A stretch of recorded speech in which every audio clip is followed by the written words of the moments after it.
నిర్మల్ జిల్లా Khanapur municipal chairman అవిశ్వాస తీర్మానంపై ఉత్కంఠ కొనసాగుతోంది. 6 నెలల కిందట అభివృద్ధి జరగలేదంటూ బీఆర్ఎస్ తో పాటు అప్పటి ప్రతిపక్ష కౌన్సిలర్లు అవిశ్వాస తీర్మానం నోటీసులు ఇచ్చారు. అయితే అవిశ్వాస ప్రక్రియ హైకోర్టు స్టేతో నిలిచిపోయింది. దీనికి సంబంధించిన మరింత సమాచారం దేవిదాస్ అందిస్తారు. ఖానాపూర్ మున్సిపల్ అవిశ్వాస మీటింగ్ వీగిపోయింది. అసమ్మతి కౌన్సిలర్లు మీటింగ్కు చేరుకున్నప్పటికీ హైకోర్టు స్టే విధించడంతో ఈ అవిశ్వాసాన్ని నిలిపివేశామని అధికారులు చెప్తున్నారు. ప్రస్తుతం మనతో మాట్లాడడానికి నిర్మల్ జిల్లా ఆర్డీఓ కళ్యాణి గారు ఉన్నారు. మేడం చెప్పండి, అవిశ్వాసం ఎందుకు వీగిపోయింది? అవిశ్వాసం మీద స్టే వచ్చిందండి ఆనరబుల్ హైకోర్టు, దాని మూలాన జరగలేదు. అంటే ప్రతివాదులు వాళ్ళు ఏమి ఇచ్చారు మేడం? చైర్మన్ వాళ్ళు కంప్లైంట్ ఏం చేశారు? ఇంకా కోర్టులో చూస్తామండి. ఈ అవిశ్వాస మీటింగ్ నిలిపివేశామని ప్రొసీడింగ్ అధికారి ఆర్డీఓ రత్న కళ్యాణి చెప్పారు. ప్రస్తుతం మనతో మాట్లాడడానికి అసమ్మతి కౌన్సిలర్లు కాంగ్రెస్ పార్టీకి సంబంధించిన ఫ్లోర్ లీడర్ సత్యం ఉన్నారు. అన్న చెప్పండి, ఈ అవిశ్వాస ప్రక్రియ 6 నెలల కింద ఇచ్చారు. కొన్ని రోజుల తర్వాత అవిశ్వాస స్టే ఎత్తివేసినప్పటికీ ప్రక్రియ ఆగిపోవడాన్ని ఎలా చూస్తారు? ఖచ్చితంగా మేము రేపు కోర్టుకు వెళ్తాం. ఏది ఏమైనా గత సంవత్సరం నుండి గతంలో ఉన్న కలెక్టర్ గారికి 3 సంవత్సరాల జీవో ఉందన్న కాన్సెప్ట్ మీద అవిశ్వాస నోటీస్ ఇవ్వడం జరిగింది. కానీ 4 సంవత్సరాల జీవో అని చెప్పని సాగులు చూపెడుతూ కోర్టుకు వెళ్ళడం జరిగింది.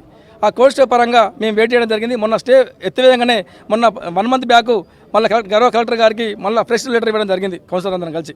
ఖానాపూర్ మున్సిపల్ అవినీతి జరుగుతుంది కాబట్టి ఖచ్చితంగా అవినీతిమయం అంతరించాలని చెప్పిన ఉద్దేశంతో 9 మంది కౌన్సిలర్ పార్టీ ఖచ్చితంగా అందరం కలిసి అవిశ్వాస నోటీస్ ఇవ్వడం జరిగింది. అందులో భాగంగా 5 తారీఖు నాడు మాకు నోటీస్కు ఈరోజు అవిశ్వాసం ఉన్న విధంగా నోటీస్ ఇవ్వడం జరిగింది. దాన్ని దృష్టిలో పెట్టుకొని ఏదైతే వీళ్ళు కుంటి సాగులు చూపెట్టేసి కోర్టుకు వెళ్ళి దాన్ని స్టే చేయడం జరిగింది. స్టే వెళ్ళినప్పుడు కూడా మేము వెనక్కి తగ్గడం లేదు. ఏదైనా ఖానాపూర్ ప్రజల పక్షాన్ని నిలబడతాం, అవినీతిని అంతం చేస్తాం. కాబట్టి ఖచ్చితంగా మేమ్స్గా ప్రజాకోర్టు రేపు కోర్టుకు వెళ్ళేసి స్టే వేకెంట్ చేసి ఏది ఏమైనా ఖచ్చితంగా నిరూపిస్తామని చెప్పని తెలియజేస్తున్నాం. ప్రస్తుతం మనతో మాట్లాడడానికి ఖానాపూర్ మున్సిపల్ చైర్మన్ రాజేందర్ ఉన్నారు. అన్న చెప్పండి, మీరు చేసిన అభివృద్ధి పనుల్లోనే అవినీతికి పాల్పడ్డారని ఈ కౌన్సిలర్లు ఆరోపిస్తున్నారు. దీన్ని ఎట్లా చూస్తారు? అలాంటి అభివృద్ధి చేసిన దాంట్లో అవినీతి పాల్పడడానికి అది ఎంత అవాస్తవం, ఇలాంటిది లేదు.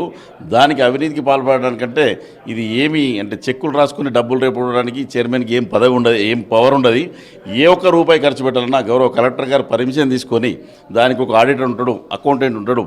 ఏదున్నా కమిషనర్ కమిషనర్ సంతకం పెడితేనే ఒక రూపాయి పాస్ అవుతుంది. అందులో అవినీతి జరిగిందనడానికి ఆస్కారమే లేదు. ఏదున్నా నిరూపించుకోవచ్చు, బాజాప్తా ఎంక్వైరీ చేసుకోవచ్చు. దేనికంటే దానికి సిద్ధం నేనే. అవినీతి నిరూపిస్తే స్వచ్ఛందంగా నేనే తప్పుకుంటా, వేరే అవసరం లేదు. గత 3 సంవత్సరాలుగా అభివృద్ధి నిధులు లేకనే అభివృద్ధి నిలిచిపోయిందని చైర్మన్ అంకం రాజేందర్ అంటున్నారు. ప్రస్తుతం మనతో మాట్లాడడానికి అడ్వకేట్ వెంకట్ ఉన్నారు. సార్ చెప్పండి, ఎందుకోసం స్టే వచ్చింది?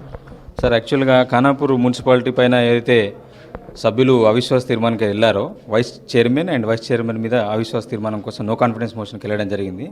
అయితే ఈ నో కాన్ఫిడెన్స్ మోషన్ అనేది ఏదైతే నోటీస్ ఇవ్వదలుచుకున్నప్పుడు ఎప్పుడు కూడా మున్సిపల్ యాక్ట్ 2009 ఏదైతే ఉందో దాంట్లో సెక్షన్ 37 అనే ఒక సెక్షన్ ఉంది. దాని ప్రకారంగా ప్రియర్ నోటీస్ ఇచ్చి ప్రొసీజర్ ఆఫ్ లా అది ఖచ్చితంగా ఫాలో కాలేదు వాళ్ళు. దాంతోపాటుగా representation of all councillors signatures అన్నీ కూడా మిస్ మ్యాచ్ ఉన్నాయి. కాబట్టి దాంట్లో బేస్డ్ ఆన్ దట్ అండ్ ఇంకొకటి ఏంటంటే మనకి జియో నంబర్ 835 అని ఒకటి ఉంది. ఆ జియో నంబర్ 35 ప్రకారం కూడా వీళ్ళు ఈ సభ్యులు కానీ ఇక్కడ కలెక్టర్స్ కానీ ఈ ప్రొసీజర్ ఏదైతే ఉందో నో కాన్ఫిడెన్స్కి సంబంధించింది అది చట్టబద్ధంగా లేదు. కాబట్టి ఆ చట్టబద్ధతను లేకపోవడం వల్లనే ఇవాళ హైకోర్టు ప్రస్తుతానికి స్టే ఆర్డర్ను తదుపరి ఉత్తర్వులు ఇచ్చే వరకు ప్రస్తుతానికి ఈ నో కాన్ఫిడెన్స్ మోషన్ను నిలుపుదల చేస్తున్నట్టు కూడా ఆర్డర్ ఇవ్వడం జరిగింది. అంటే చైర్మన్పై అవినీతి ఆరోపణలకు సంబంధించిన ఆధారాలు లేవని నిలిపివేశారా, లేకపోతే మున్సిపల్ యాక్టే రూల్స్ పాటించలేదని స్టే విధించారా? అయితే సార్ ఇప్పుడు ఈ నో కాన్ఫిడెన్స్ మోషన్కి సంబంధించిన ఇష్యూ ఏదైనా కూడా ఎప్పుడు ఎట్లా ఉంటుందంటే ఈ అవినీతికి సంబంధించిన ఇష్యూలపైన హైకోర్టులు పెద్దగా వాటిని తీసుకోవు. ఓన్లీ ఇక్కడ చట్టం ఏదైతే ఉందో చట్టంలో ఉన్న సెక్షన్స్ రూల్స్ వాటి ఆధారంగా వెళ్తుంది. కాబట్టి ప్రస్తుతానికైతే ఈ సెక్షన్స్ ప్రకారం వాళ్ళు ఫాలో కాలేదు కాబట్టి దాన్నే ప్రధానంగా తీసుకొని హైకోర్టు ఆర్డర్ ఇవ్వడం జరిగింది. తదుపరి ఉత్తర్వులు వచ్చేంత వరకు అవిశ్వాస తీర్మానానికి సంబంధించిన మీటింగ్ని నిలిపేయాలని హైకోర్టు ఆదేశాలు ఇచ్చిందని అడ్వకేట్ వెంకట్ చెప్తున్నారు. కెమెరామెన్ విఠల్తో దేవిదాస్, V6 న్యూస్, ఖానాపూర్ నుంచి.